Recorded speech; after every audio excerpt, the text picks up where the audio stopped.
The history of Eastern Europe is etched into the very soil of its lands, a legacy written through generations of profound sacrifice, endurance, and loss. For centuries, the people of this region have carried the heavy burden of totalitarian ambition and systemic oppression. Yet, the ideological forces that brought havoc on millions a century ago did not simply vanish into the pages of history. Indeed, their echoes resonate into our present day. They linger beneath the geopolitical fissures of Europe and serve as the deep-rooted origins of the devastating conflict in Ukraine today. History does not repeat itself by accident. It repeats when memory fades. Our ancestors paid a tragic, unimaginable price, so that future generations might know the truth of what transpired. To forget their stories is to surrender their legacy. Today, we look back at one of the darkest chapters of that shared past. We do so not merely to mourn, but to remember, to honor, and to ensure that the silence of history never swallows the truth. This is the story of the betrayal at Crimea. The map of the Russian Empire in late 1920 was rewritten in fire, famine, and unimaginable loss. 3 years of relentless civil war had torn the nation apart, pushing the remaining anti-Bolshevik forces, known as the White Army, all the way to the southern edge of the continent. Their final, desperate stronghold was Crimea, a scenic peninsula jutting out into the cold expanse of the Black Sea. For months, Crimea had served as a fragile sanctuary. It was a place where wounded officers, field doctors, nurses, low-ranking soldiers, and ordinary families had gathered. They believed the sea behind them offered safety, or at least a clear way out. By mid-November, the northern defense lines at Perekop collapsed under heavy pressure, and the evacuation order was officially given. General Pyotr Wrangel managed an extraordinary feat, organizing a fleet of over 120 ships to transport more than 140,000 soldiers and civilians across the sea toward Constantinople. It stood as one of the largest naval evacuations of its era. Yet, as the last warships pulled away from the docks of Sevastopol, thousands remained on the piers, watching the distant smoke of the departing ships fade into the horizon. Some simply could not squeeze onto the overcrowded vessels. Others were medical personnel who refused to abandon the bedridden wounded in temporary field hospitals. Many low-ranking soldiers, exhausted by years of conflict, decided they had nowhere left to run. This was their homeland, after all. Furthermore, there were those who genuinely believed the worst was over. The fighting had stopped, and the artillery had fallen silent. What was left to fear from neighbors who spoke the same language? When the Red Army marched into Sevastopol, Simferopol, and Feodosia, the initial atmosphere was deceptively quiet. The long war seemed finished. The streets were cold and the markets were bare, but the heavy bombardments had finally ended. For those left behind, a fragile sense of hope began to take root. They believed that peace, however harsh or uncertain, had finally arrived.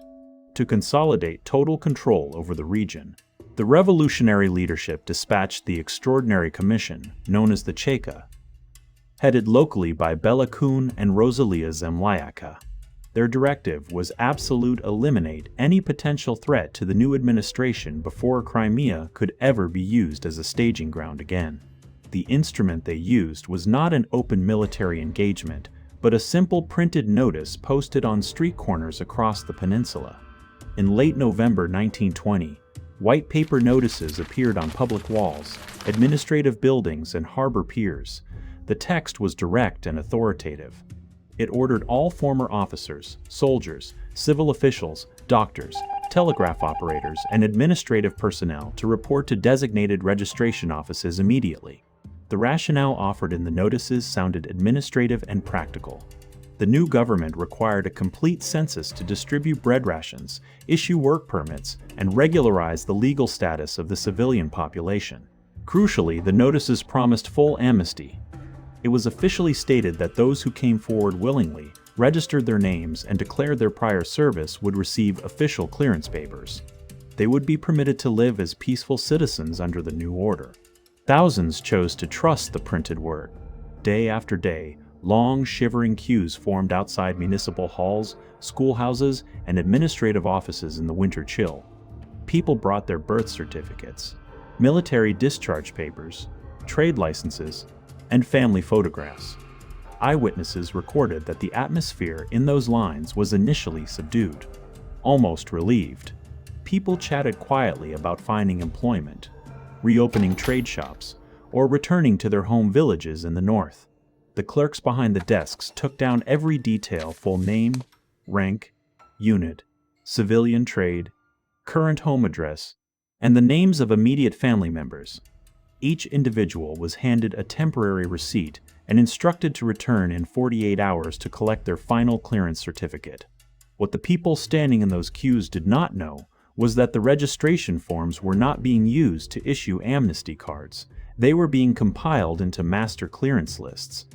Under the strict criteria of the Cheka, a person's fate was reviewed in seconds, determined simply by their former rank, their social class, or their trade.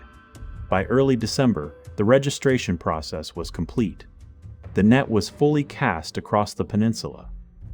The shift occurred rapidly, like a heavy shadow falling over the Crimean cities. Those who returned to collect their final clearance papers were not handed certificates. Instead, upon entering the administrative offices, they were asked to step into rear rooms, where guards waited to disarm and detain them. Simultaneously, during the strict curfew hours between midnight and 5 in the morning, transport trucks began rolling through the residential districts of Sevastopol, Simferopol, and Feodosia. Cheka patrols, using the exact residential addresses provided on the voluntary registration forms, went from door to door. Husbands, brothers, and young sons were taken from their homes for brief late-night questioning or document verification. When frantic wives and mothers asked where their loved ones were being taken, they were told to report to the regional commandant's office the following morning for further information. The tragic reality was that those who had been most honest, those who had voluntarily registered and accurately declared their former service, were the very first to be taken into custody. One contemporary witness recorded that they trusted the official decree, believing that because the fighting had ended, the state would honor its promise. Tragically, that trust became their sentence. As the weeks stretched into late December 1920 and January 1921, the holding facilities, former police barracks, and cellars overflowed. Modern historical consensus estimates that between 20,000 and 50,000 individuals lost their lives across the Crimean Peninsula during these few months. Among them were not just military personnel, but civil administrators, railway workers, medical personnel, and young academy cadets. Because fuel, transport, and resources were scarce in the post-war peninsula, standard legal and administrative procedures were replaced by rapid, mass purges. Group transport barges, normally used for short coastal trade, were requisitioned during nighttime hours. Detainees were marched in silent columns down to the docks under cover of complete darkness. Historians and local witnesses recorded that prisoners were secured together in groups using heavy telegraph wire left behind from the war communications. They were placed onto barges, towed out past the harbor breakwaters into the deep, dark waters of the Black Sea, and cast overboard into the freezing winter currents. For the families left behind in the silent towns, the ordeal took on a lingering, agonizing form. No official notifications were sent to the relatives. No official records were issued, and no locations were ever named. Every morning, hundreds of women, including mothers, wives, sisters, and daughters, gathered along the sea walls and harbor fences in the freezing wind. They stood for hours holding small bundles of bread, clean woolen socks, or handwritten letters, hoping to pass them to their loved ones. When they approached the administrative gates, the clerk would scan a handwritten ledger, close it, and offer a short, standardized phrase, no longer listed, or simply transferred without right of correspondence. It took weeks for the families to understand the true meaning of those standardized phrases. For days after the barges had left the harbors, relatives would walk along the rocky, deserted shores of the peninsula, searching the tide lines for any trace, such as a washed-up cap, a recognized letter, or a discarded boot. The vast silence of the sea became the permanent memory of an entire generation of Crimean families. An entire segment of society had simply vanished into the mist of late winter, leaving behind cold homes where kitchen tables remained set for people who would never return. The betrayal at Crimea stands as a stark historical reminder of what happens when human trust is weaponized by political ideology. It was not defined by the roar of battlefield cannons, but by the quiet click of a closing door, a paper notice on a cold wooden wall, and long lines of people waiting on a frozen shore for news that would never come.